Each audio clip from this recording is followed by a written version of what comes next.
everybody, and welcome to, I almost said LA Rams Central. Wow, that's a blast from the past. This is Total Football Talk. I'm Anthony.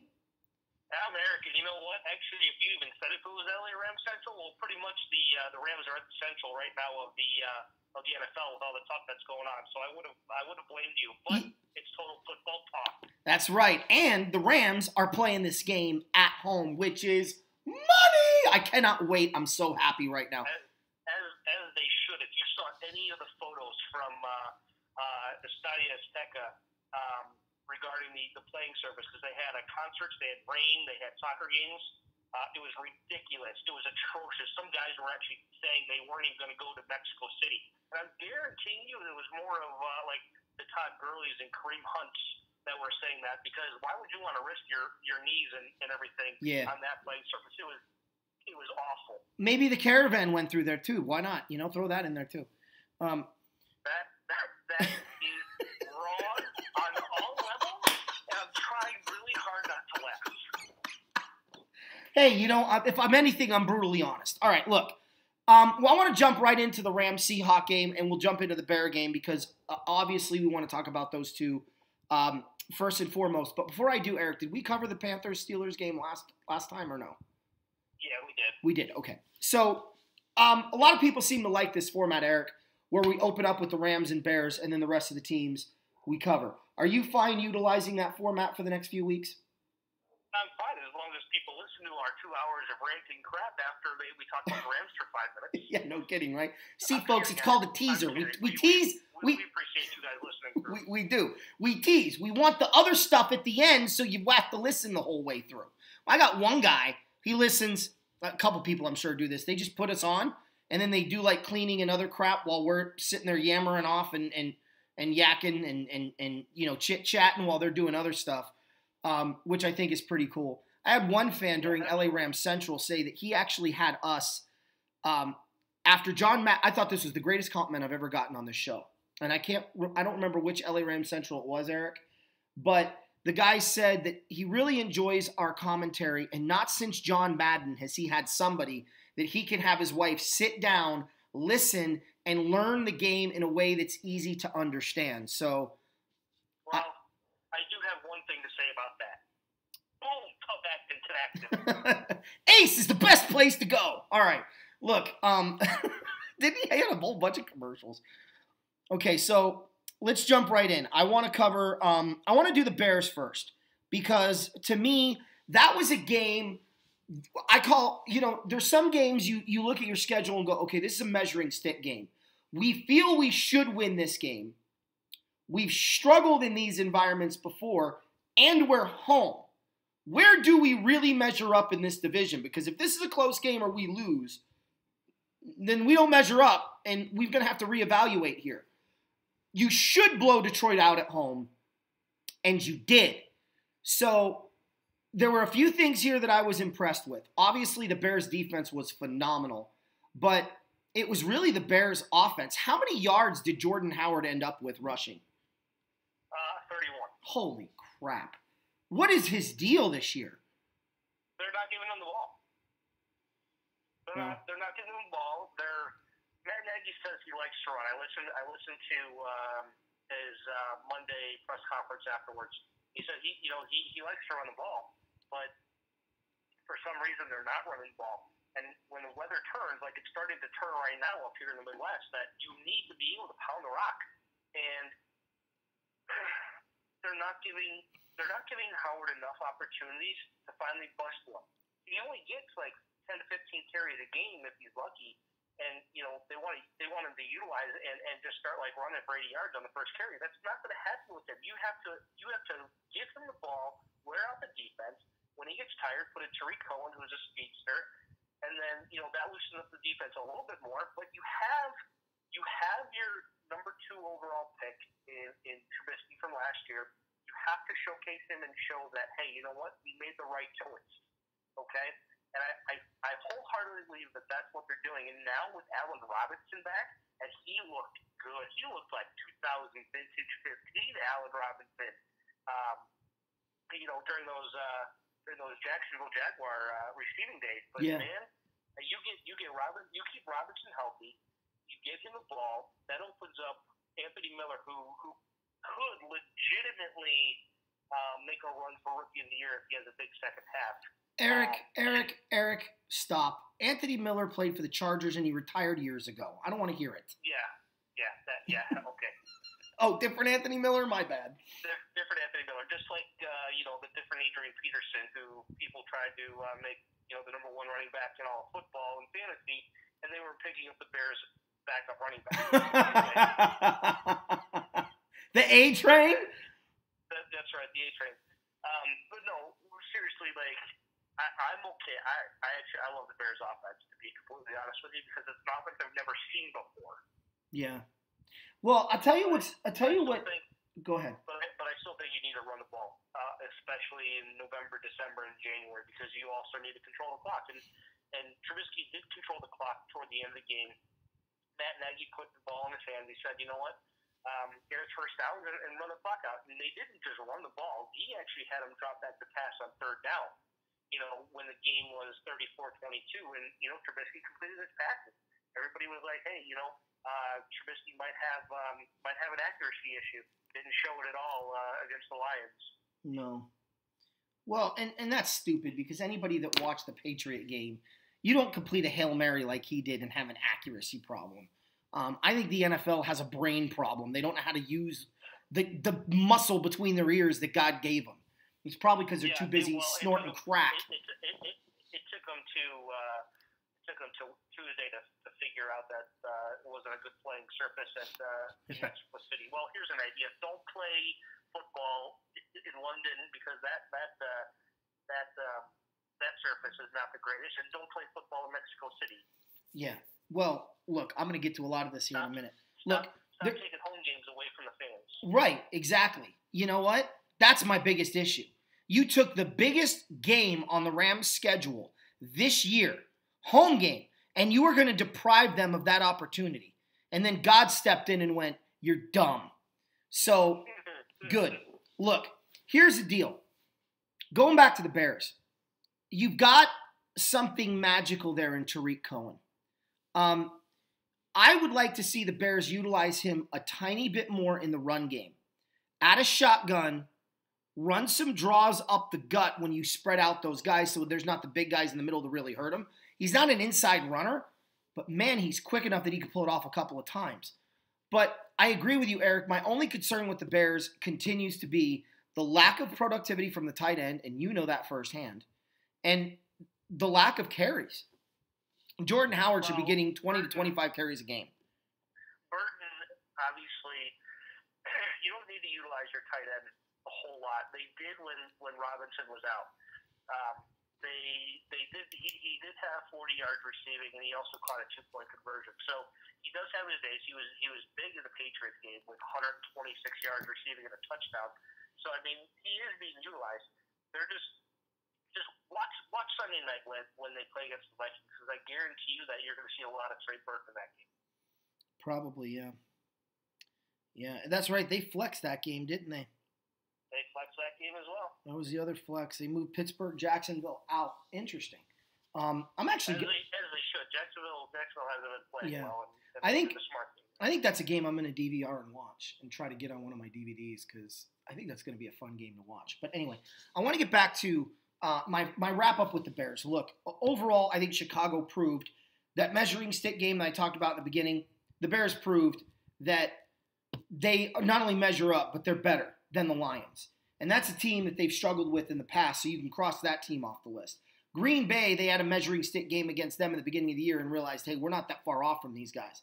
We went to their place and damn near won the game. Minnesota is going to be another measuring stick. Are you as good or better than Minnesota? And this is on the road. So this is going to be a test. I'm sorry, this is at home. No, this is at home. Yeah. This is at home. So they have that advantage before they have to go to Detroit on Thanksgiving, which is a whole nother animal they're going to have to deal with. Now, I want to get to the Ram game. There's a few things I want to mention here, and then I'll let you kind of say your piece, and then I'll chime in. And feel free to ask questions, Eric, of me too on this. So there was two things I noticed that happened really early on. That the Rams were coaching or were coached this week. When you play Seattle, go down. Their receivers were catching the ball and they were diving. And that's because apparently Seattle's the only team in the NFL that's allowed to target the other team's head. We saw that in the Ram game at Seattle. They didn't just target Brandon Cooks. They targeted Robert Woods. They targeted Cooper Kupp. They targeted Todd Gurley. They even targeted Jared Goff with one of those elbows when they rushed in, and not a single flag was thrown. You want to know why Aaron Donald went bat-stick crazy at the end of that game? It's because of what was going on during the game and the lack of penalties being called on the Seattle Seahawks. I'll give an example. The very beginning of the game, the Rams score a touchdown, okay? Or the Seahawks score a touchdown.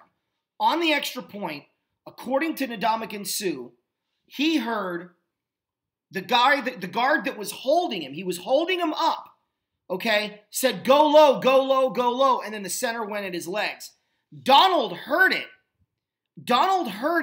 and dove at an angle to intercept the center from chop blocking Ndamukong Suh, protecting his teammate.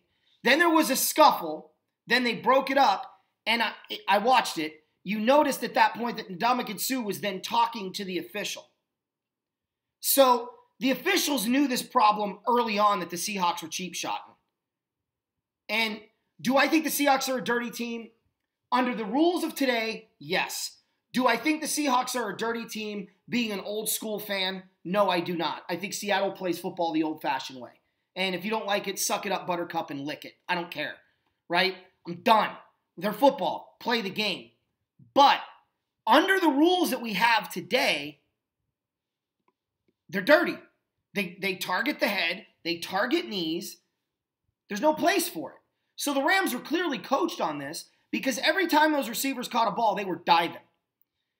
Even Todd Gurley, when he was in the open field, he was either looking for a way out of bounds, or instead of looking for contact, he was looking for a way down. That doesn't mean that they were afraid of the Seahawks or any of that crap, because that's just stupid. When you're going up against a team that you know is going to not care about the rules, your health for the duration. The Rams are a Super Bowl team. They can't afford to play games with a team that isn't going to even make the playoffs and end up finishing 8-8, maybe 7-9 this year, right? They're not going to get sucked into their game. So that was the first thing I noticed. I thought about this during the game. You think about what the Rams endured in this game. And I know the defense gave up 31 points, Eric, but I'm going to excuse them this week, and I'm going to tell you why. They're still without Akeem Talib. I don't think that can be understated. But you have 5 players that are evacuated from their homes due to the wildfires.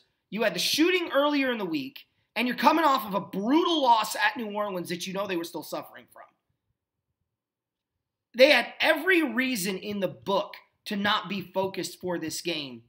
And not only were they focused, but they stepped their play up in key moments, especially Dante Fowler, who I thought got a ridiculous penalty. Not to mention, on 2 of the Seahawks touchdowns, they should never have happened.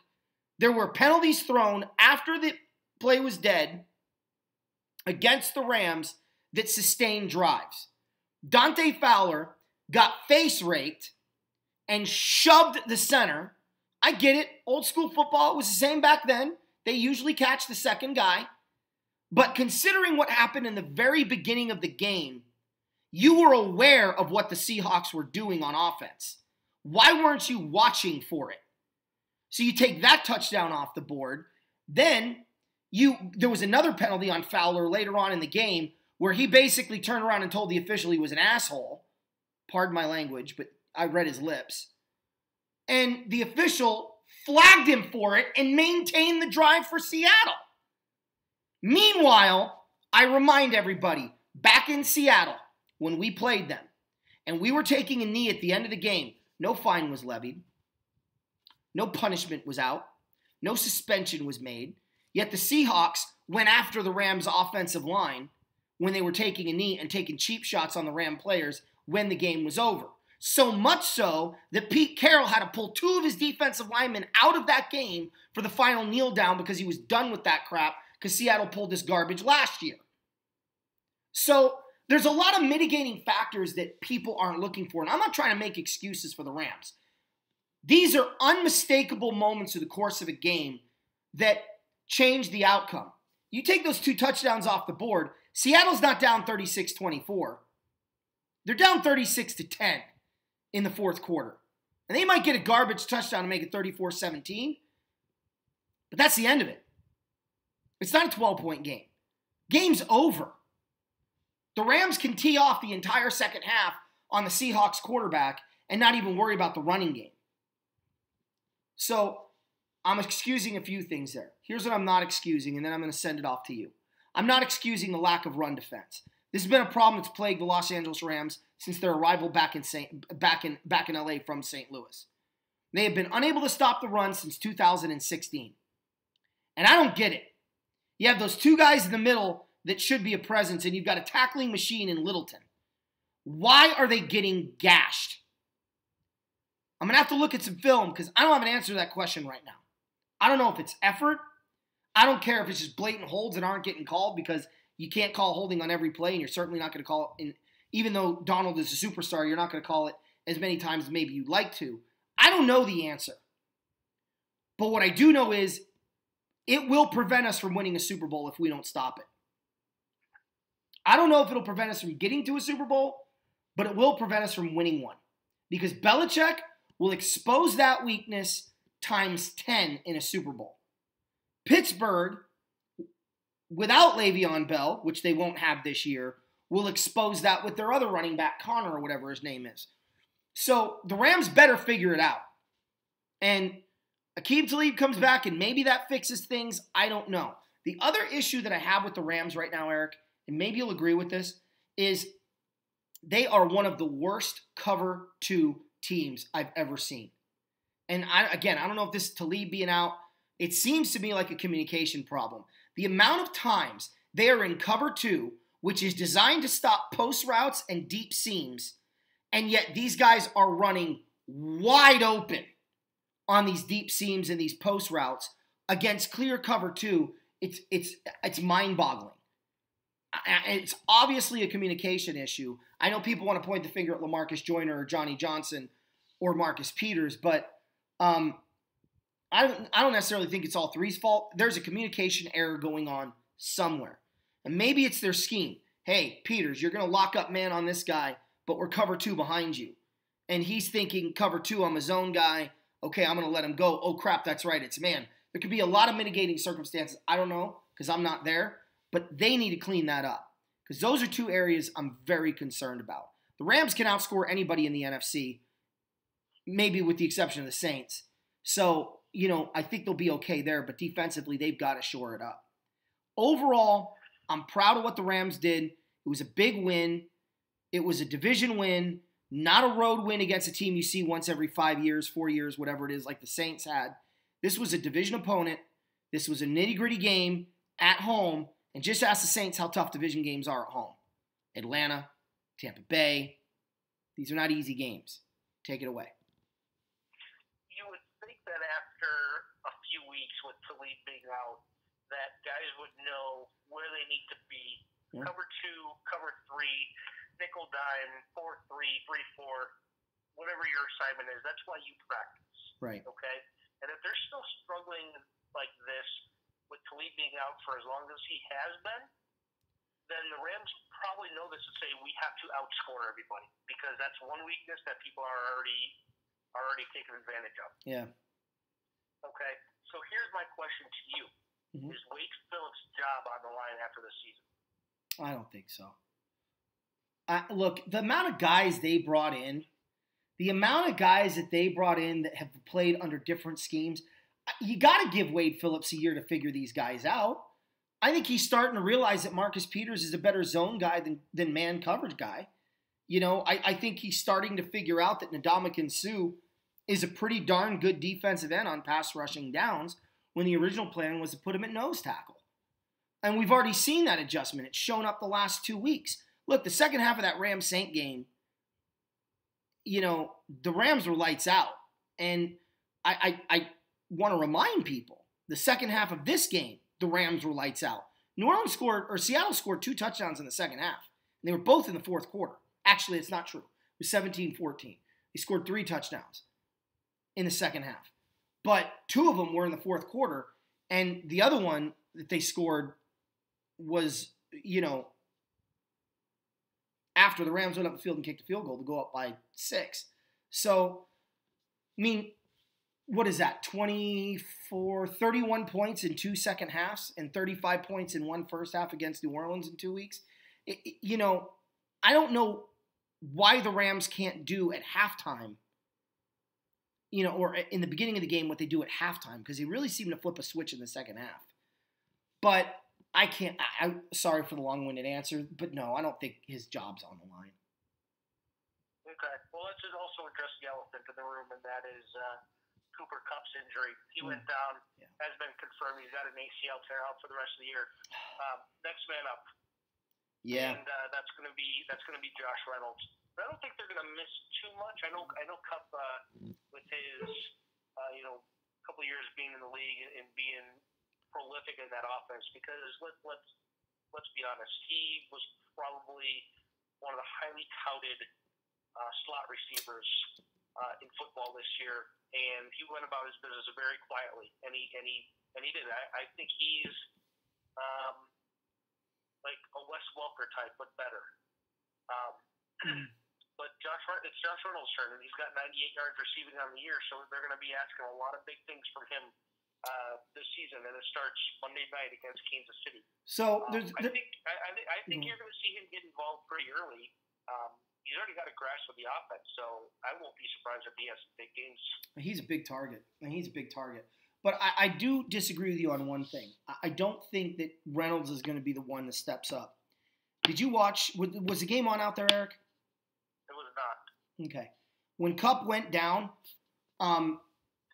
Gerald Everett and Tyler Higbee each had 2 receptions after he went down, or 1 reception. I can't remember which. Everett had a touchdown. I think the Rams are going to try to utilize their tight end more with Kupp out. It doesn't mean Reynolds isn't going to get his share of targets, because he's going to. But I really think the people that need to step up for the Rams more than anything right now are these tight ends. And we need to have a presence at tight end moving forward with Kupp's injury, because Goff has a relationship with Higbee, one that he trusts. They're buddies off the field. So that needs to be taken into consideration. Now, I want to say one other thing here. There was a lot of speculation that this was a dirty hit by the Seahawks that caused the injury. Guys, that's not true. Go back and watch it. It's a non-contact injury. And as soon as I saw that it was non-contact, I was like, it's his ACL, it's gone. He's done. I knew it as soon as I saw it. Because I've watched too many football games over the years to see a guy go down with non-contact injury and grab his knee. At first, I was hopeful. I thought maybe he tore his calf. I know what you're thinking. Hopeful, tore his calf. Yeah, because if he tore his calf, he'd be back by championship week. You tear your ACL, you're done for the year, and you ain't playing in the postseason either. So there would have been a possibility of him returning in the postseason if it was his calf. But because that's where he was kind of reaching at first when they first showed it. But then they showed, the actual thing from when the injury occurred to when he went down, and you knew it was the knee right away, and you were like, man, this sucks. That is the elephant in the room, and that is going to hurt the Rams' offense. I hope that it means the Rams are going to run the ball a little bit more with Todd Gurley in certain situations, or throw to him more on the check down. I'll give an example. On one of the drives that the Rams ended up punting on, it was a 3rd down play. He went down the field to, I want to say, Brandon Cooks. It might have been Robert Woods. But as he was dropping back, you saw Todd Gurley wide open, standing 5 yards from the line of scrimmage, just waiting for the ball. There wasn't a Seahawk within 25 yards of him. But he throws it downfield. It's almost caught. It was a great throw, but it falls incomplete because it was a little too far, and the Rams end up having a punt when they could have just thrown it to Gurley and gotten the 1st down. So I'm hoping those kinds of things get corrected and the Rams utilize that against Kansas City. It'll be an interesting game nonetheless. But Eric, by and large, what as an outsider, how do you perceive this game's outcome and how it broke down? Giving Gurley the rock. Getting Goff his good looks. No, I mean this game against Seattle. Let's talk about the Chiefs later. Right, yeah, that's what I'm talking Oh, about. okay. Gurley had 120 yards rushing, and that's what they need to do is ground and pound, especially with Gurley maybe early. Obviously, early, I would say as early as the first drive, just throw them in there. Give them the ball four straight carries or something. Just get them into a rhythm. Yeah. And then when that defense starts creeping up, Goff's going right over the top of that D. And if they could utilize Gerald Everett, and I know he got his couple of catches, but they have to be able to find other guys who aren't normally going to get their share, but make Seattle's defense start covering somebody else who they may not think would be getting those targets. Yeah. Especially for the game. I mean, I don't know if Seattle just comes out more aggressive and is like, oh, we're putting the Rams, so of course we're going to score, or because they just seem to have like these really good games. These two games this year against the Rams, putting up 31. And you guys only won by 2 and 5 points respectively. I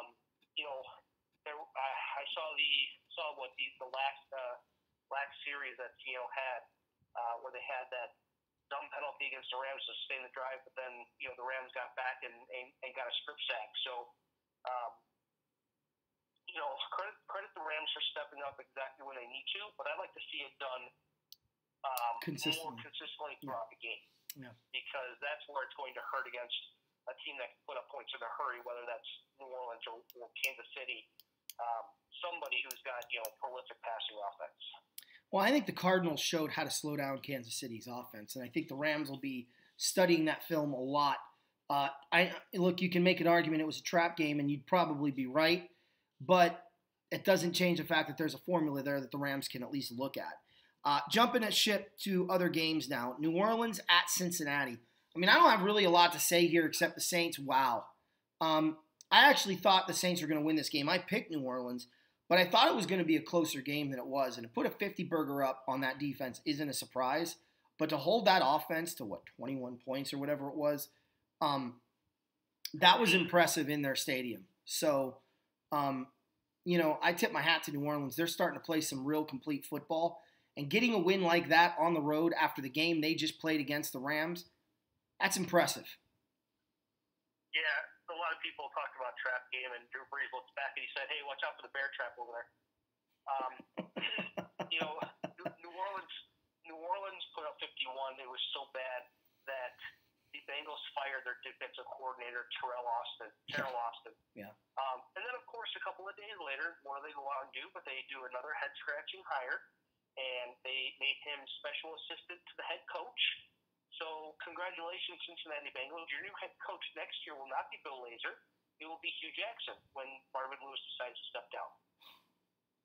Well, if it is, then that's going to make Brown fans very happy because the Bengals won't be winning games at all over the next few years. Yeah, unbelievable. And I don't think that A.J. Green being out really would have made this game closer. I mean, New Orleans came in with a plan, and holy crap, did they execute. Yeah, they did. Atlanta at Cleveland. Man, this was a surprise. And the Falcons pull off an upset last week. Then they go into Cleveland, and they get upset this week.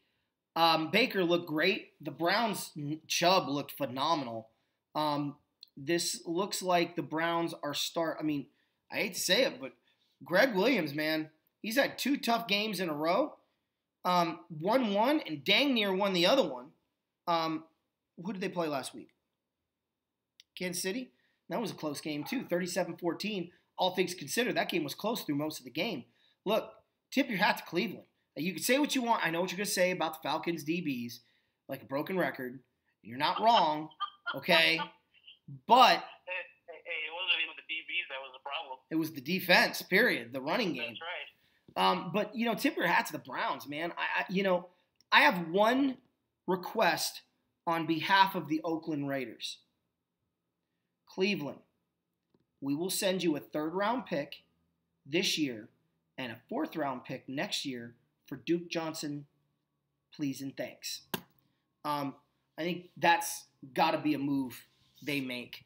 Although I think they're going to play for Le'Veon Bell in the offseason, but I digress. Nick Chubb looks phenomenal. and should be the starter moving forward. Baker looks great. Boy, those young guys are starting to come together. I'm kind of getting borderline excited for Cleveland. And as that is my AFC team, guys. I've been a Browns fan since the 80s. So for me, it's like, are they really coming out of the dead and turning into something? I mean, it'd be so great for me to have the Rams and Browns every year in the Super Bowl like it was the championship game from 1950 to 1955. But with the Lions sprinkled in there a couple of times. But I don't know if that's going to happen. But it's nice to see the Browns starting to come alive a little bit. So, watch out, Pittsburgh. Cleveland has 3 wins. Shut up. Shut up. Okay. Such a dick. You know, I always said, if you grew up in the 80s like me and you did, you are either a Browns fan or you don't have a soul or you're a Steelers fan. And really, you don't have a soul if you're a Steelers fan anyway because you sold it to the devil. Anyways, so do you have to now consider the head coaching job full-time for Greg Williams? Yes, absolutely. I'm a big advocate. I hope he gets a second shot because I think what happened to him with the Saints was a bunch of bullcrap to begin with. You're going to suspend a guy and kick him out and try to banish him from the league for something that every NFL team has done since the 1920 inaugural season to present day, even today? It's a joke.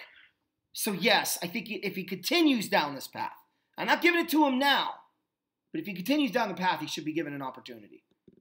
Okay. I'm not going to talk much about the Falcons because there's really not much to talk about, but I'm going to give you 2 stats about the Browns regarding this game. Number 1, Baker Mayfield had a perfect passer rating at halftime. Kudos to him. I've said as soon as Hugh Jackson left, you see a big difference in this Browns team, and they'd be competitive within 2 years. I'm sticking to it. Say in 2020 they could easily go to a championship game. Wow. Number 2, the leading rusher in the last 4 weeks is none other than Nick Chubb, and he added 176 yards on the ground with a 92-yard touchdown run in a defense that wasn't even on the field. Okay, so they were there, but they just really had no intention of tackling Nick Chubb. Yeah. And that's not Chubb's fault. I'm not going to blame the running back for getting what's given to him. I blame the defense, and Atlanta's defensive coordinator should have walked home in the cold back to Atlanta. Oh. Yeah. Green Bay was home against Miami. The Dolphins are really an enigma. I really like Adam Gase, but I don't think he returns to Miami after this year's over. You are just so inconsistent. You go into Lambeau, a beatable team. I know the Packers are undefeated at home, but they've been a bad team the last couple of weeks. You've had an opportunity to expose something, and they just didn't do it. I mean, they couldn't put the ball in the end zone. I know Osweiler was a quarterback, and maybe Tannehill makes a little bit of a difference, but this to me was it's really frustrating for me because I can't get a read on Miami, and I can't get a read on Green Bay. The Packers look great, but are they going to go ahead and take a big, fat, wet diarrhea dump in Seattle? Or are they going to show up and play football? I want them to win. They need to win. If they win and the Rams win, we're division champs. Well, I hope they lose. You can wait 1 more week. Shut your mouth. You shut your mouth. We wait no more weeks.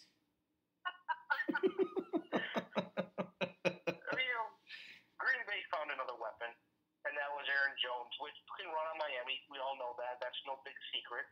So when they find a team that they can't run against, that's when Rodgers throws 35 times a game. So yes, the Packers are, which team are you going to get? Who's going to get theirs? Aaron Jones was really good in that game, 145 rushing yards and a couple of touchdowns. That really brought down Rodgers and the receivers' numbers as well. Did Jimmy Graham even show up in that game? No. Well, expect him to show up in Seattle because he wants some revenge against him. Well, that's my hope for fantasy. Well, yeah, I have him in fantasy, and he likes to put up zeros. Well, he's put up some points for me. He's been look, tight end's been a brutal position this year. He's been consistent. It has listen. But I called the game 41-10. Green Bay, they won 31-12. But again, that's what the ground game does. That's what the Bears need to do is run the ball, control the clock. And I'm not saying Trubisky's on Rodgers' level, and I think that Jordan Howard is better than Aaron Jones, and I think the Bears have better wide receivers right now than Green Bay. Yeah. Devontae Freeman may have a leg up, but overall, I take the Bears wide receivers and tight end.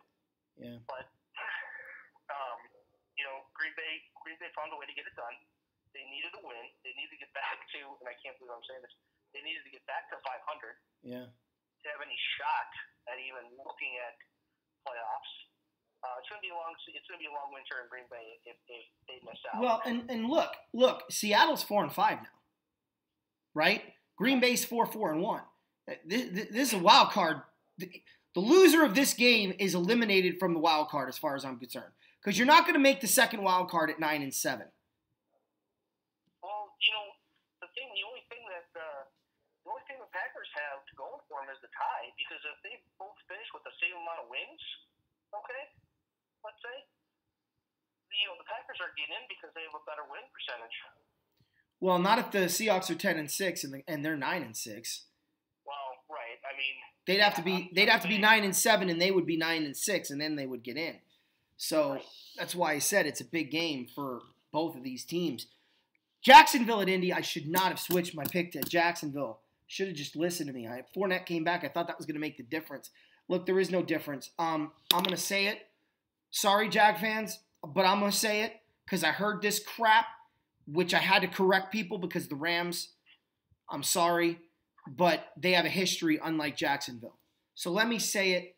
Same old sorry Jaguars. They have diverted back to 2016. They're not going anywhere. They're garbage. This is no discredit to Indy. Indy's a good football team, but they're a year and a half away. They got the rest of this year to play out. They got one more year to kind of get some other pieces. That offensive line scares me because they've got Russ Grimm Jr. at center, and they picked up a really good guard this year out of Notre Dame in McGlinchey. Yeah. No, Quentin Nelson. Quentin Nelson. I'm sorry, you're right. Quentin Nelson. So for me, they're going to solidify that interior offensive line, and that's going to be ball game for the AFC South. They look good. Credit Indy. They played a great game. They ran the ball well. Andrew Luck played well. Eric, did you know that Andrew Luck is only 5 touchdowns away from Mahomes? Quietly. Let that sit in. Away from Mahomes. I mean, yeah, and we all see how good of a season Mahomes is having, and Luck is saying, hey, don't forget about me. Comeback player of the year right there in Andrew Luck. Yeah. Coming back from not playing, and you could make an argument for Quentin Nelson being rookie of the year with the way he's playing. I know Nick Chubb's going to give him a run for his money too. It's going to be interesting how that plays out, only because he's been really good since week 4 or 5, and he's made a big difference. He is one of the main reasons, and we've always talked about the Colts offensive line the last couple of years, how Swiss cheese it can be, but Andrew Luck has gone 180-plus dropbacks without being sacked. Wow. He wasn't touched in the Jacksonville game. Wow. That's awesome. That's awesome. So all I have to say is, watch out, Texans. Don't slip up, because there's somebody right behind you who's looking to. There's actually 2 teams right behind you who are looking to overtake your spot, no matter how hot you are right now. And no one saw that coming. Arizona at Kansas City, Eric. I'm going to let you take this one first, and then I'll chime in, being the local boy. Yeah, basically from what I watched in the game is that the Cardinals sat back and they blitzed all day, and they're one of the highest blitzing teams, and they made Patrick Mahomes uncomfortable. And that's great for the defense, but man, you need your offense to score. And I know they had a couple of drives where they scored touchdowns. That was only what they scored because they lost 26-14, but they needed more drives to be a little bit more into that game. That's what happens when you have a young quarterback like Rosen. He's going to learn from this, and this is a good tool, a good game for him to watch on tape and really learn and progress from this. still needs to get Larry Fitzgerald more involved. But man, oh man, David Johnson, where have you been for the last 2 years? Yeah, no Welcome kidding. to the NFL, young man. Yeah. It's about freaking time is what I have to say as well. There's so many more I could go with, but it's nice to see him get going again. You know, the Cardinals really need to rely on him as him and Fitzgerald as two good focal points in the offense, and throw in Ricky Seals-Jones in there too, because you know they could have three really good weapons for the rest of the season. And then Rosen's going to have hopefully more weapons at his disposal as you know the years go on. But you know Kansas City did everything that they needed to do to win the game. You know Tyreek Hill a couple of touchdown catches, and the defense stepped up too. Yeah. They got a couple of sacks on Rosen, you know, in some key moments. So you know the Chiefs are like, hey, you know we actually got a real test outside the Patriots game from even a team who's got 2 wins all year, and you know what? We got to look ourselves in the mirror saying, do we want this game? And, you know, they came out and they ended up winning. And, you know, it wasn't, I'm sure it wasn't the same type of win that they were expected to, but, you know, it's also a type of game that Kansas City needed too, to see what they really are. So, the Cardinals defense isn't a joke, so. Yeah, they are. Yeah, they are. Okay, their run defense is a joke, but, you know, Mahomes was passing more often than handing off, so. You know, the Cardinals knew what they needed to get. So my attitude is this. First of all, your boy looked good in play calling. Boy. Yeah. What's his name? Don't tell Byron me. Don't. Thank you. I said don't tell me. Byron Leftwich. Yeah, it would have been an hour before you got. Whatever. Shut up. I'm not that old. Look, Byron Leftwich looked great, and I think the Cardinals may have found themselves their next head coach. Because they still need to fire Wilks. Look, even a broken clock is right twice a day. Okay? Even a blind squirrel finds a nut every once in a while. Right? You had a good game, Wilks. I tip my hat. It won't happen again this year. You're garbage. Leftwich, save this franchise. The fans want it. It's a hungry place. These fans want to win. And I think Leftwich can do that. He found a way to unrestrain David Johnson. I have a vision of a guy in shackles, and they finally broke free of those shackles and just ran wild on the field. And good for him. He needed a breakout game. He needed to break the restraints that this offense had been giving him, and Leftwich found a way to do it. So kudos. But Kansas City, you ain't playing the Cardinals next week. You don't have the added benefit now of being in Mexico City, okay, where you don't get to really feel the full effects of that home stadium. And Eric, I'm going to tell you something. It's going to be the loudest the Coliseum has ever been since the Rams were in the NFC Championship game in 1978, and I'm going to tell you why. What state does Kansas City come from? Well, there are 2 Kansas Cities, Anthony. One's in Missouri and one's in Kansas, but I'm going to guess you're talking about Missouri. Right.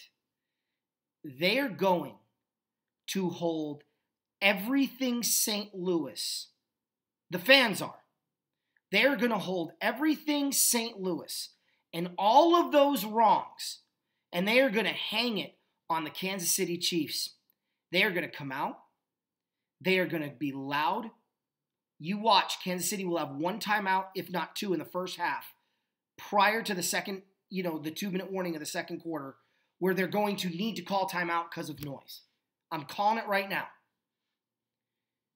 There will be no question who these fans are out to root for. Now, you may hear announcers go, oh, there's a really big Chief contingency here today. It's amazing. I heard that in Green Bay. But you know what I didn't hear when we played Green Bay? I didn't hear Go Pack Go. I heard Go Rams Go. You know what I didn't hear?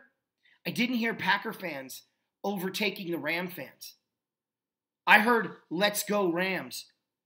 Quite nicely, thank you. You know what else I heard in that Packer and Seahawk game? Whose house? Rams' house. They are amped that this is home. I won't be surprised if they sell out by Friday. I'm telling you, the crowd's going to be there. Kansas City is going to have a real shock to the system because I don't think they're expecting the fans to show up. I think they're going to LA going, oh, it's LA. We'll have our fans. They'll have their fans. Our fans will overshout them. We're not going to have to worry about noise. I promise you, the Kansas City Chiefs have not practiced crowd noise all week.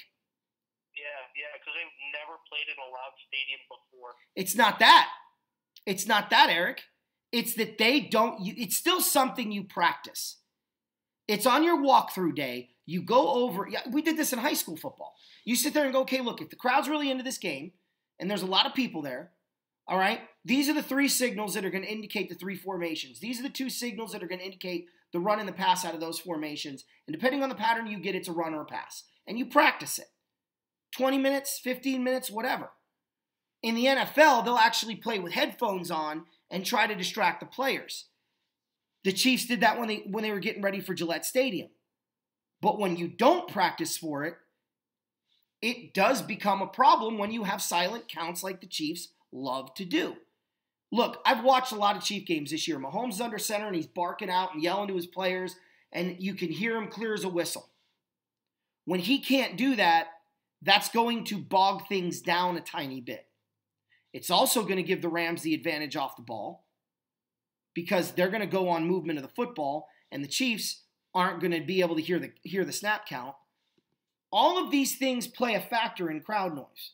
This is why home teams always get a 3-point edge in the predictions of it. So Kansas City's walking into, I think, a crap storm they don't realize they're walking into. I mean, come on. If you're a Chiefs player and I tell you crowd noise is going to be a problem, in LA, you're going to laugh me right out of the building, right? They don't have the benefit of playing at home. They're a good team. And I don't think this is going to be a blowout by no means. But you're playing, and I fully admit the Cardinals were a trap game for them. But I'm just looking at quality of opponent. The Rams beat the Seahawks in a close game. They've been in a lot of close games. Now they're home. They know they're not too big for their britches because the Saints beat the pants off them. And right now, everybody's picking Kansas City. Everybody on the NFL Network. Everybody on ESPN. I don't even know if the Rams are favored in the game at this point. So, there's a little bit of a chip there that I think the Rams are going to play with too that Kansas City's going to have to bring to the table. This is no doubt in my mind a potential Super Bowl matchup. But credit to them, you're right. They won a game they had to win against a bad football team that they were sleeping on a little bit. But I think the mark of a great team is being able to beat those teams anyway. Make sense? Absolutely, yeah. I mean, the Bears just came off a 3-game stretch where they played the Bills, Jets, and Lions. They beat them by 58 points combined. Yeah. That's what you need to do. You need to beat them. Beat them, not this 3-point crap, last-minute field goal stuff, because that means that there's a lot more problems than you realize when you play a bad team. Yeah, absolutely. Speaking of bad performances, Tennessee opened up the whole can of whoop butt on the New England Patriots. And did you notice what Tom Brady wasn't able to do? Did you notice what the Titans did? He wasn't able to talk crap after the game. Yeah, no kidding. Yep. Here's what. The Titans took away a short passing game. Mm-hmm. And what could he not do with it? He couldn't throw deep. Couldn't get it going. Nope. Couldn't throw deep. They played press coverage, and they put pressure up the middle. Guys, use it. It's not hard. And right now, looking at the Patriots' schedule, there's 4 teams. Well, there's 3 teams on their schedule right now that could play that type of defense, but 2 that will play it for sure. Pittsburgh. And who was the other one? I just looked at it. Dang it. Now I'm getting too big for my britches. Hold on. I just looked at it this morning. Minnesota. Pittsburgh and Minnesota. Better be ready. Because if they use that same formula, you're talking about an 11-5 Patriot team. Credit the Titans. Once again, they're winning games against teams that you're like, what, the Titans won that game? This is like the 4th time this year they've done this. And how did the Titans lose to Buffalo? Right? I have no idea. That is the anomaly of 2018, is it not? me, or Buffalo beat the pants off of Minnesota. Well, yeah, Buffalo in both those equations. What is the deal? Is that their only 2 wins too? Oh no, they won this week against the Jets. What's funny is, I won't get into it. I'll get into it when we talk about Buffalo and the Jets, but yeah. Tennessee, Mariota, watch out. Yeah, Winston's not going to be around in a couple of years, but Mariota certainly will be. Look, it's not complicated. I've been saying it all year long. You want to beat the Patriots, guys. Look, I hate to say that I'm right, but I was right. Sorry. Sucks that I'm always right, but I'm right. You play press coverage. You are so tight on those corners, on those wide receivers. When they fart, you know what they had for lunch. That's how close you are to them. Okay? Ketchup and onion. Right? Okay. You know. Now, you then tell your interior defensive linemen, pressure up the middle. Bull rush if you have to. Be a nuisance. Tom Brady cannot move. He's like an old person having sex. It's depressing to watch.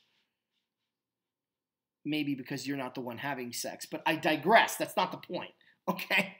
It's just not fun to watch. I feel bad for the guy. You know, maybe he should eat a strawberry. I'm just saying. But look, the bottom...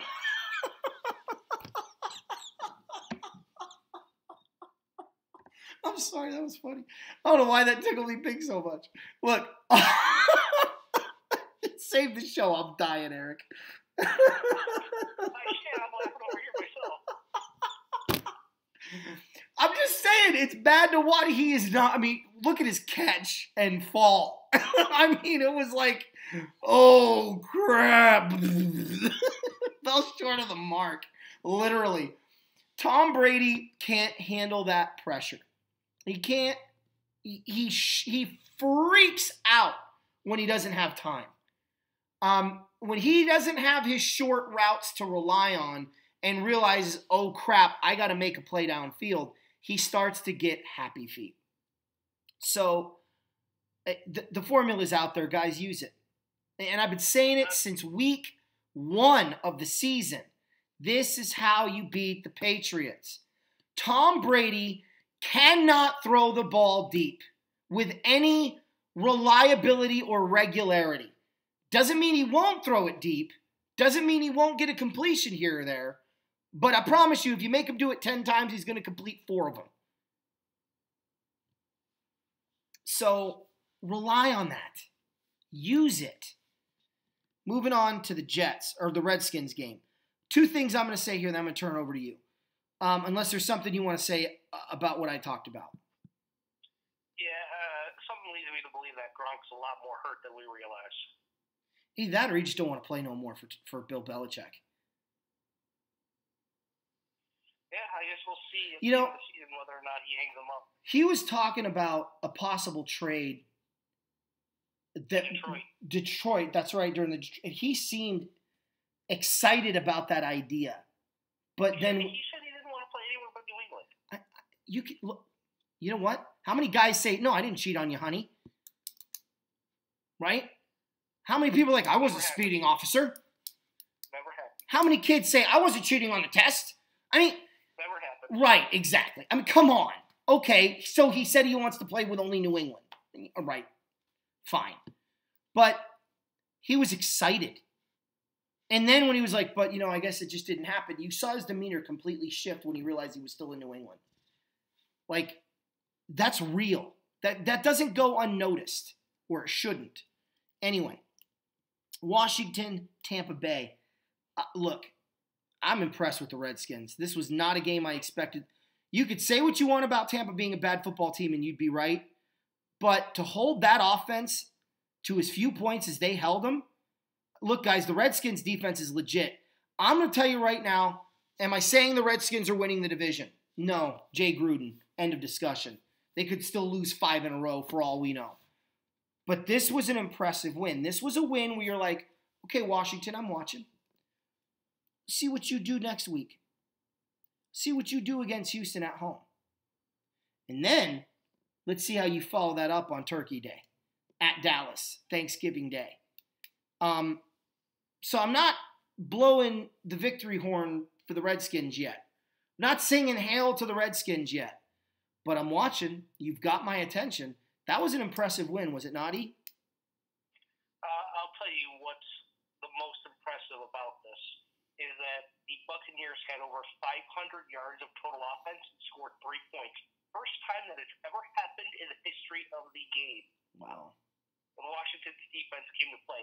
However, part of me thinks that the Redskins ran into a little bit of luck, and I will tell you why. The play caller for the Tampa Bay Buccaneers was none other than Dirk Cutter. And when you're averaging over 25 points a game with your normal offensive coordinator calling the plays, and you go to your head coach and he calls the offensive plays, dude, stick to the head coaching job that you think you're doing so you can be let go at the end of the season. I'm sorry, but you're gone. Yeah. Okay? Here's the impressive thing about Washington. Alex Smith played a great game. Talk all about, how, Washington was able to get the touchdown when they needed to, but it was really a field goal game for them. I mean, they needed Hopkins, he delivered. Two stats on Washington. And it's not even like yards or rushing yards or anything or no individual stats. It's the team statistic right here. The Washington Redskins, in their 6 wins, have never trailed. That's unbelievable. That's unheard of. The Washington Redskins, in their 3 losses, have never led. Isn't that crazy? That is nuts to me. I heard that during the game a couple of times now the last few weeks. Guys, I'm a coach. That's insanity. Do you understand how rare that is? To lead wire to wire 6 times is unheard of. But to have it happen in all 9 games? I don't even know. Like, you have better odds of winning the lottery than that happening ever again. That's just crazy. That's just crazy. But I have heard that statistic now. Statistic. It is a fantastic statistic. It's a statistic. Dude, lay out the booze. Hey, I don't drink alcohol. I drink milk. Look, that's a lie. Totally a lie. But I haven't been drinking, to be fair. Okay? I'm just punch drunk that the Rams are actually playing a home game for this Monday night game. Buffalo at the Jets. I have 2 things to say. Wow, to quote a friend of mine. That's number 1. That's you, by the way, Eric, just in case you fans were wondering. Yeah, I figured that. Number 2, Buffalo took our advice, but the Jets, they had plates filled. They did not listen to our advice because maybe the Bills forced them to eat yellow snow, and it wasn't in Buffalo. I can't believe this game. But here's a fun thing I want to mention. There's a gentleman, Pancho Rancho. He's a Bills fan. Diagnosed with a really, unfortunate form of cancer that has to do with the colon and other things. Gave a pregame speech the night before to the Bills. And I'm telling you, it clearly worked. Basically saying, look, I'm going through this. You guys are going through a tough year. Like you, when I put on this mask, I forget all my problems and all the things going on, and I'm totally tuned in, much like you guys do your uniform. And it was a beautiful speech. It was heartfelt. It was really cool that McDermott brings this guy in, an outside, just a fan, to talk to these players. It was beautiful. And the Bills responded. And Matt Barkley, have yourself a day, as you like to say. So hard to come in with literally a couple nights to study the playbook and put up those numbers. You could say what you want about the Jets defense. You could say what you want about Darnold not being in the game. This is all about what Buffalo did and not about what the Jets allowed to happen. Because Buffalo took everything they wanted. because they were a team that was hell-bent on winning. And I think a lot of it had to do with Pancho Rancho. So I tip my hat to the Bills. That's a great win. Eric, take it away. Yeah, the Bills went from giving up 41 the week before to scoring 41 against the Jets. The Jets came in with one of the top defenses in the league, and Buffalo was like, "Oh no, you don't." Yeah. And LaShawn McCoy had a great game, and Matt Barkley, he was on the team and started around the same amount of days that Derek Anderson when he was signed, and then started for the Bills. So which was really odd. Like they've just been bringing in quarterbacks. He played so well that they cut Nathan Peterman on Monday. Good. They should have. I'm glad to hear that. Not for Nathan Peterman, but Barkley deserved it. Right, but as far as the Jets go, I don't care if Broadway Joe was back there. They were getting their butt kicked that day. Yeah, not after that whole pregame thing. Great job on McDermott's part. I really like this coach in Buffalo. He's got it figured out. He wants to win. He's not giving up on the season. And trust me, the players picked up on that with that speaker. That's something you reserve, when you're trying to, make a playoff game. To bust that out in a 2-6 season or whatever their record is, the Bills have 3 really impressive wins this year that I think McDermott doesn't get fired regardless of how they finish. I think he's earned another year. The Chargers and Raiders game, I watched this game with nauseam. This was a really frustrating game. But again, I chalk it up to the Rams-Seahawks factor. It's a rivalry. You're not going to blow these opponents out twice a year. You might get lucky once, unless the team is really, really, really bad, like the 49ers. You're not going to blow them out twice. And they already blew the doors off them in the first meeting. So it doesn't surprise me that the second meeting's a little bit closer. But the Chargers did everything they needed to do to win this game. They ran the ball. They converted third down. They threw the ball when they needed to. They got their points. They held the Raiders out of the end zone. I don't have anything to say about Oakland. They got more problems than a math book, as Deion Sanders likes to say. And I don't know how they fix it at this point. But tip your hat to the Chargers. This is a difficult game to go on the road and win.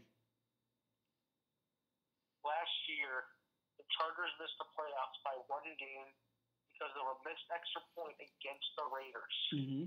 There is no way that this year that the Chargers are going to even let the Raiders even come close to making it a ball game. Because the last thing you want to do is let a bad team think that they have a chance. And the Chargers gave them reason to think that they had no chance. And the Chargers took care of business. Okay, it wasn't pretty. Gordon had a beautiful catch and run for a score. The Chargers defense held, and I will say one thing about the Raiders. You know that you're not trying, and you know you just want the season over when on 4th down, your quarterback just throws the ball into the ground and not throws it up to try to make a completion. That tells me everything I need to know about the Raiders season right there. Yeah. Next. Yeah. Well, I guess we'll do it in order. Cowboys. I'm not going to be one of these people that sit there and say, "Oh, Dallas is back. They beat the Eagles. What a great game!" No. 2 bad teams played on Sunday night. Philadelphia, Golden Tate was not who you should have traded for. I said it when it happened, and I stand by it. The Eagles cannot run the football. You offer the Pittsburgh Steelers. I don't care if Le'Veon Bell says he won't be traded. You offer the Pittsburgh Steelers a first-round pick this year, a second-round pick next year, and you tell Le'Veon you're going to give him a 5-year deal. What about Ajayi? Really? Really? You trade Ajayi for what? A second-round pick? maybe you can get a first-round pick if somebody's dumb enough to take that chance. Or he rides the pine. He's not better than Le'Veon Bell. If the Eagles had made a move for a running back, maybe not Le'Veon, any running back, I think their problem this year, they wouldn't be 4-5 right now, I'll promise you that. Dallas ran the ball well. They controlled the clock. They addressed their problems in the trade deadline. The Eagles strengthened a position they already had pretty strong. And they got beat by a team they're better than. Or are they? So I tip my hat to Dallas. They won this game. They're both 4-5 now. I think both teams will end up around 500. And it's really up to the Redskins if they can win 3 more games this year. Or 4 more games this year. Because if the Redskins go 10-6, they got the division wrapped up. One of those two teams, Dallas or Philly, is going to end 9-7 or 8-8. And they're out. They're done. They're out of the playoffs. Because you got the NFC North that's going to be having 2 representatives. You could have 2 representatives out of the South, if not 3, depending on if one of those NFC North teams flounder. So there's no wild card coming out of there. So these are 2 bad football teams that played a bad football game, and the better team, I'm not going to say the better team won, but I'm not going to say the better team didn't win either. I made it very clear Philadelphia needed to address the running back situation, and they didn't. So your Super Bowl run, well, you won't be defending the title. Period. That's my 2 cents. Take it away. In true Philly fashion, fans booing at halftime. Might as well throw Santa Claus out there. Yeah, right. Listen, I watched this whole game, and Dallas impressed the F out of me. Running Ezekiel Elliott like they did. I saw 2 bad passes by Dak all night, and 2 of them should have been interceptions, and 1 of them should have been returned for a touchdown. But that's why some guys play defense, because they can't catch the ball. They got Cooper involved, but they got easily involved late. But man, when you're running that ball like they did with Elliott, good things happen for the Cowboys, and that's what they were able to do 2 years ago. However, Dallas isn't as explosive as they were 2 years ago. They had a lot more talent on the offensive side of the ball. Philly's just struggling. I went in that game thinking that Philly was just going to take it to the Cowboys and whatnot, and Golden Tate only had like 1 or 2 catches all night for less than 20 yards. I know and for a long time he had 1 catch for 13 yards. But Dallas had no plan for Zach Ertz. There's always got to be one guy you have to account for. And how do you not account for their best weapon? He had 14 catches and 145 yards. He was sick. It was disgusting. And even they had a chance at the end where they threw it down to Ertz at like the 6-yard line. He tried laterally it to Golden Tate, who got hit immediately. But cover the guy. And I know I'm going to get pushback when I say this, but this game that like I said, I watched the whole game. I've seen a few Cowboys games this year, but this game was the reason Leighton Vander Esch was drafted by the Cowboys. I'm not saying he was the right pick, but Leighton Vander Esch was all over the field, credited with 19 tackles, and there was a play that Philadelphia was driving, and they did a quick screen pass to the right. Vander Esch got through 2 blockers and made the tackle behind the line of scrimmage. Like it was a thing of beauty the way he was able to shed these 2 blockers. If he doesn't do that, Jamal Adams.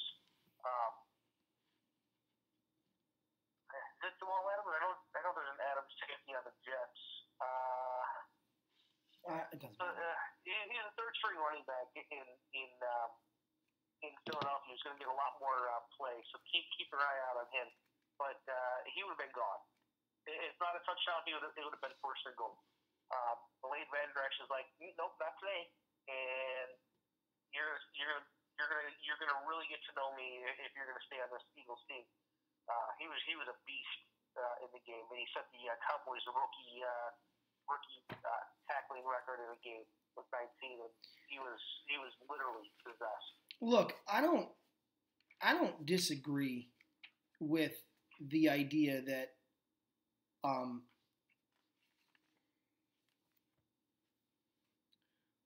he's a good linebacker. He was great in Boise State, I think is where he came out of. Boise State, yeah. Yeah. My only concern with Vander Esch is his neck. Like, is he going to be like Lee and be injured every year, or is he going to be able to stay healthy? And time will tell on that. Now, last game, the WTF game of the week. More like the who gives a flying fart game of the week. Well, what's funny is it was a lot better than expected. Well, I mean, not for me. I expected a close game. They're two bad football teams. I watched to see if Nick Mullins is really as good as he looked against the Raiders, and the answer is no.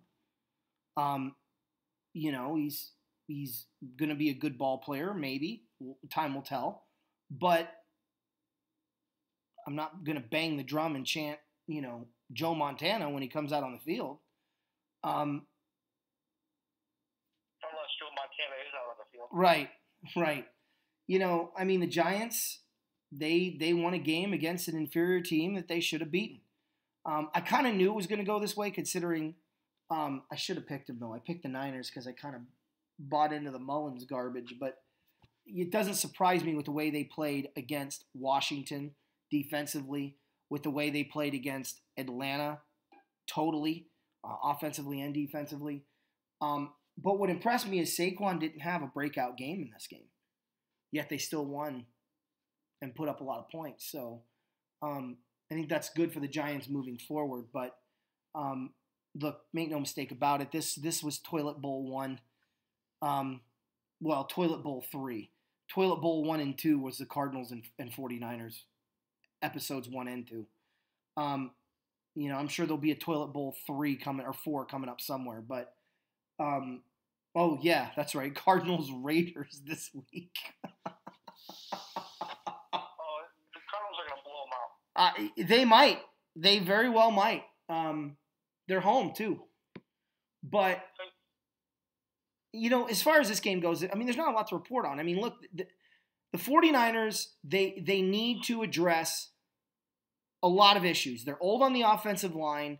I'm sorry, but I'm not a Britta fan. I don't think he's a good running back. I think he's a serviceable running back, but he's not a starter. The 49ers need to get themselves a playmaker at that position. They need to get themselves some wide receiver help. God forbid they ever find a tight end in San Francisco since Brent Jones left. They might be actually, thankful for that. Seriously? George Kittle? I mean, he'd be the leading receiver on the he's their right best. now. He's their best weapon right now. He's the only guy they can throw to. Okay. But are you really going to? I mean, I know statistically you can make the argument, but I don't know. Let me see where he ends up at the end of the year. Maybe the 49ers. I'm not saying Kittle is a problem for this football team. I'm saying it's a problem for the 49ers that Kittle is their best weapon. Oh, yeah, him and Goodwin, and Goodwin's been in and out of the lineup. But don't forget, they got Jared McKinnon coming off from an ACL injury next year. He'll be back. I know. He's supposed to be a big weapon for them this year with Breida. Because Alfred Morris never would have been on the team had McKinnon never got hurt. No. But they've got to address that offensive line. They're old. Oh, absolutely. Absolutely. And the New York Giants, I don't care what they have to do. They better draft a quarterback in this draft. Oh, absolutely. I love Eli. No doubt about it. I love Eli Manning. He deserves to retire a Giant. But they need to find his replacement because his time is running out rapidly. Absolutely. Absolutely. All right. Eli in the game had his 35th come from behind victory of his career. And it was a very interesting conversation they were having on Monday Night Football between Joe Tessitore, Jason Witten, and Booger McFarland. my question to you, Anthony, is Eli Manning a Hall of Famer? Does a bear crap in the woods? Well, he could also crap on a deck or in a backyard. Does a fisherman fish? Like, of course he's a Hall of Famer. Okay. Eli Manning's career record is 113 and 111. He's got over 54,000 passing yards, never led the league, has never had more than 35 touchdowns thrown in a season, and he has never won a playoff game outside of the 2 years he won the Super Bowl. Did you know that? No, I didn't. That's interesting. He is a career 8-4 playoff record with 4 wins coming in each Super Bowl winning season. Wow. Makes you rethink that Hall of Fame statement on my part, doesn't it? That's why I asked you. I figured I knew your answer right away, and you didn't know that, but I wanted to ask you and kind of throw that out there, because does that end up making a difference? I think it does. I have a hard time saying that he's a Hall of Famer. And don't get me wrong, his dad and his brother are gonna lobby like heck to get him in the Hall of Fame, and he'll pout for 5 years. If he doesn't get in on the first ballot, he might pull a Terrell Owens. No. No, he won't. He won't. But yeah, I saw that. I'm like, well, that makes me really, really rethink to see if he really does belong in there. I mean, look, you know there's no bigger advocate for Eli Manning than me. So for me to sit there and say that changes things and I say no, I think that says a lot. But how do you put him in over Kurt Warner? Kurt Warner's not in the Hall of Fame yet, is? Oh, no, he got in. Warner got in. Okay. I don't know, Eric, man. Especially with the numbers that these quarterbacks that are going to be retiring around the same time are going to be putting up. He doesn't stack up. He just doesn't, right? I don't believe that he gets in on the first year that he's eligible. I mean, I think he makes the cut, but I don't think he gets ended up voted in. Well, look, I tell you right now, Isaac Bruce, Torrey Holt, Roger Craig, they all better get in before he does. I don't know, man. We'll keep an eye on it. That's a good point. I didn't know that. Thank you for that. And that does change my answer, clearly. All right. Well, I'm Anthony. I'm Eric. Horns up. Bear down. Fun fact, Rams-Bears, also a flex game. They moved it to prime time. So the Rams go to Soldier Field to determine who has home field advantage, baby. No, the Bears won't be in that conversation. But I told you, that's the one game I'm afraid of. You know, if the Rams could lose to the... Shut your mouth. The Chiefs, shut your face. The Eagles. You shut your mouth right now. They got the 49ers still. Hey, you know what? I don't want to hear any of this garbage. You know what? The Bears are going to lose to Green Bay and Detroit on Thanksgiving. Two losses in one day, sweet, probably. No, I didn't mean in the same day, you dork. What a douche. All right. Anyway, guys, we love you. Thanks for subscribing. Thanks for watching. Keep passing this along, and hopefully you guys enjoy the show.